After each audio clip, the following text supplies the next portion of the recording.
guys? Welcome back to another cult movie review with me, Beau Carter. I hope everyone is doing well. Today, I'm going to be checking out the 1998 drama American History X. If you haven't already, guys, please do consider subscribing. It goes a long way to help me grow the channel. And yeah, let's get into it. So, American History X was directed by the London-born director Tony Kaye. The movie marked Kaye's first feature film debut as a director. Upon researching this movie, I actually found out that actor Dennis Hopper was originally offered the role, the opportunity to direct the movie, but actually turned it down, resulting in Kaye taking charge. Screenwriter David McKenna wrote the movie's screenplay back in the early 90s before selling it off to the New Line Cinema studio. McKenna would actually go on to form a career in the industry himself, producing screenplays for various movie studios. Now, this movie I watched back in the early 2000s. I was quite young at the time and I didn't fully grasp the full context of the story. I just remembered being really hyped about seeing Edward Furlong in a new movie. The actor was, and still very much is, synonymous with Terminator 2, a movie which I absolutely loved as a kid. So, seeing him back then in a new movie all those years ago really intrigued me. So the movie followed skinhead Derek Vinyard, played by actor Ed Norton, a racist skinhead who was a part of a local neo-Nazi group in Venice, California. At the start of the film, we see Derek brutally kill two black men during a failed attempted robbery. You had this gang sneak up on Derek's house in the dead of night, armed and ready to steal his truck. Now, for most people, the thought of having two burglars outside your house stealing stuff would likely make you want to go call the police. But when it comes to the Derek Vinyard character, he was far from the norm. And so he decided to take matters into his own hands. Derek would end up grabbing his gun and begin unloading on the thieves in the middle of the street. After shooting one dead, Derek grabs the other robber and literally makes him bite the curb. What followed next would have to be one of the most violent yet memorable deaths in modern cinema. Yeah, the whole sequence, even now just kind of reminiscing about it in my head. Yeah, it was hard to watch, it still is hard to watch, and just a very ultra-violent way to die. You know, just looking at that whole sequence for a moment, it was beautifully captured in black and white by the director Tony Kaye. A decisive decision that I thought really paid off. And the additional use of slow motion in parts as well added more weight to the overall scene. I loved Kaye's use of close-ups here as well. The lingering shots of Derek looking back at his brother Danny after, murdering two guys in front of him. The whole sequence was pretty haunting. Thinking about it, Derek's past was always presented in black and white flashbacks, and I took that as a metaphor, so to speak, as if it were Derek's dark mindset. In contrast, present day is shown in colour to likely indicate the change in Derek's psyche. Overall, just brilliant filmmaking from first-time director Tony Kaye. The events of that fateful night would lead Derek to serving prison time for the killings. Upon his release 3 years later, the reformed Derek Vineyard then attempted to get his life back on track, only to find Danny, his brother, caught up in the same skinhead movement he was once involved with. Ultimately, Derek makes several attempts to keep his brother from following in his footsteps. He told Danny about his time in prison and how it ultimately changed him for the better.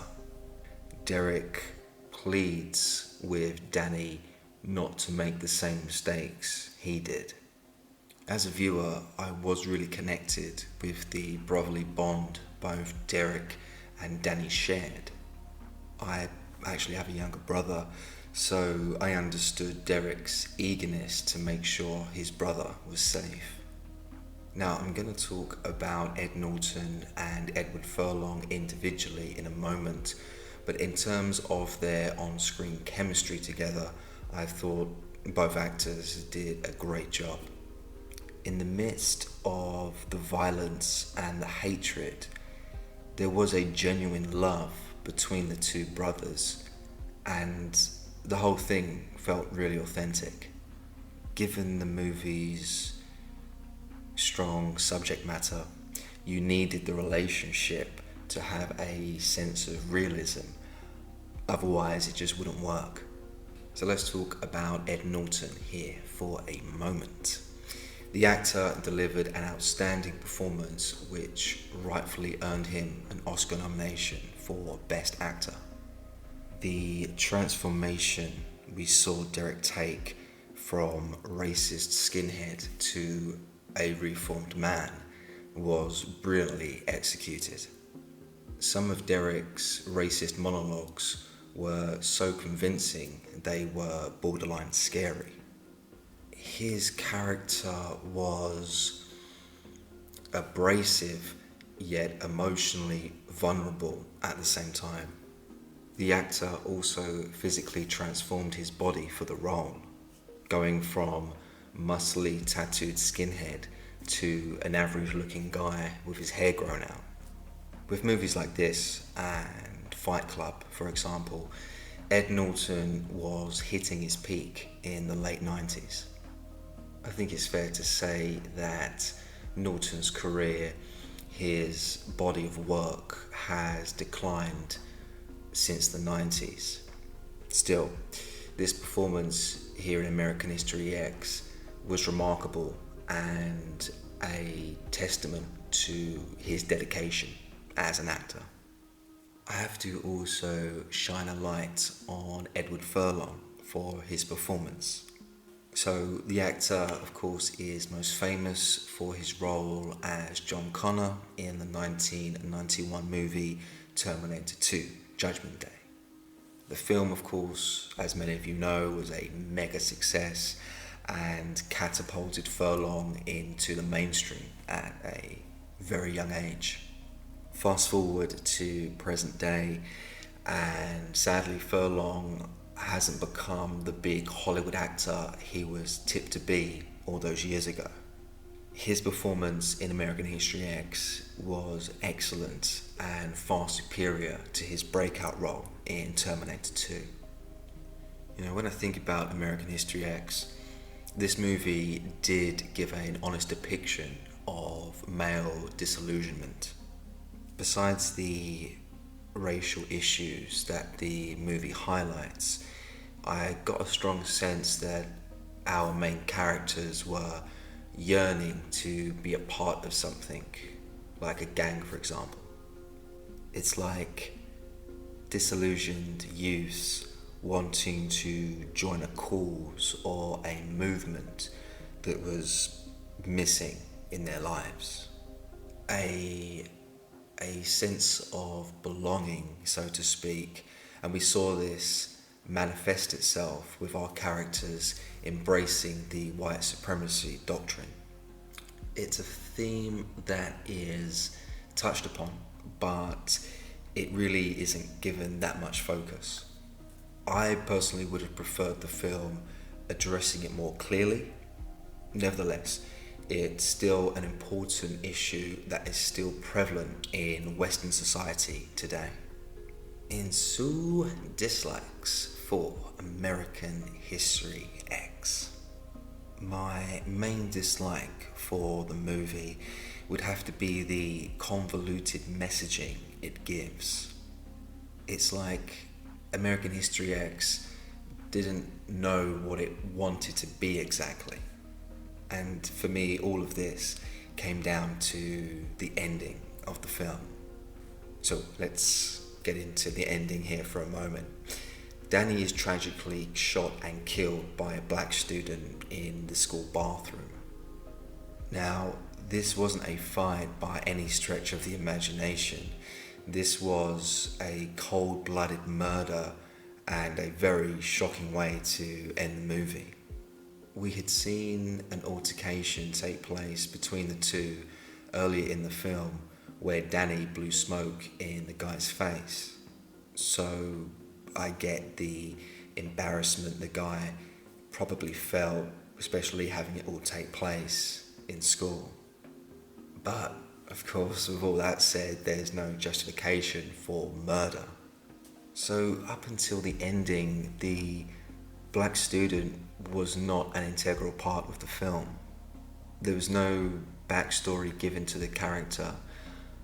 So when he killed Danny, we as an audience don't understand the character's motivations.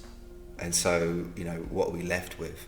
We're left with a juvenile black teen who overreacted, took it too far, and killed the white main character who was attempting to change his life for the better. I don't know.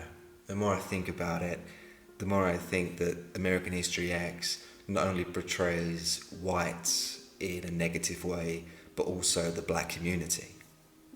And with this ending, the movie does actually end up reinforcing Derek's original racist beliefs we heard earlier in the film.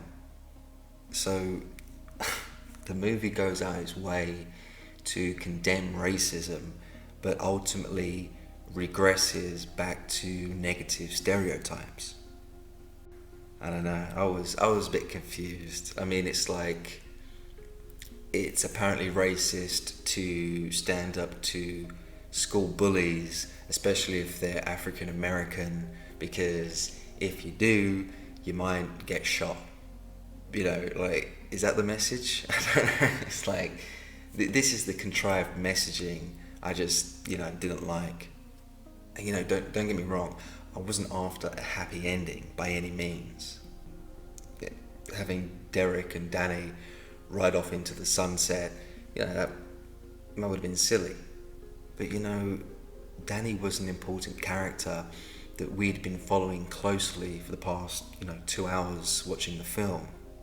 So to make Danny's killer some random ghetto black guy that was out of control, who basically had no backstory, I don't know, it just seemed very kind of poor in my eyes. And after Danny's death, Derek runs in, he finds his brother's dead, like dying in front of him, and the movie ends. And it made me think, like, wouldn't that likely push Derek to go back to his original racist ways? Yeah, the whole ending was so dramatic. It was almost like a cliffhanger, like there was more to come, like a sequel or something. And as far as I'm aware, there was no plans to, make a sequel to this movie. But yeah, it just seemed like a setup for another installment, Now, with all the convoluted messaging, it wouldn't be fair for me not to mention the fact that this movie had a very chaotic post-production. So the story goes that the movie got completed. Director Tony Kaye then had major issues with the film's final cut. The actor Ed Norton was also involved with the editing process, which only added more tension Norton and Kay went back and forth over the movie's runtime and basically resulted in two different versions. After studio interference and Tony Kaye playing hardball, the Ed Norton cut was ultimately the version we saw released. So yeah, I was confused with the ending and the film's overall message, but I will give it some slack due to the post-production chaos. And so ratings for American History X 1998.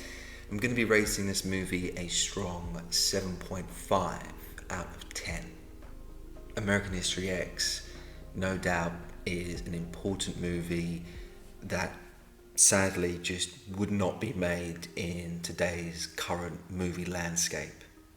With all the biopics and superhero films, yeah, I just couldn't see this movie getting any kind of platform, any kind of release or distribution these days. You know, especially in America, racial tensions are sadly at an all-time high. I think a lot of it being perpetrated by the media, but nevertheless, a movie like American History X, controversial back then, but even more controversial now. It's safe to say that the movie included tons of impactful moments and the acting was first class. There was also some interesting creative decisions taken, such as how the flashbacks were used and presented on screen. The film all comes together with an ending that was really quite shocking. You know, the film didn't hold back, and I found that to be helpful to understand Derek Vinyard's perception of the world. And of course, while Ed Norton was brilliant in this movie, Edward Furlong also was a real highlight, delivering the best performance of his career. I love the film's overall aesthetic with the use of the black and white for the film's flashbacks. I actually had no idea that the cinematography was actually done by the director Tony Kaye himself. Those beautiful shots of the ocean and the beachfront at sunset were a really nice touch by Kaye. I also thought the non-linear storytelling was intriguing and added to the film's intensity. It's captivating and profound cinema that's definitely worth your time. I'm sure many of you guys have seen it. If you have, please let me know what you guys think in the comment section below.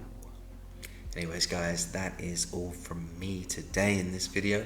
Hope you have enjoyed yourselves. I will be back very soon with more reviews. Don't forget to subscribe, and yeah, I'll see you soon.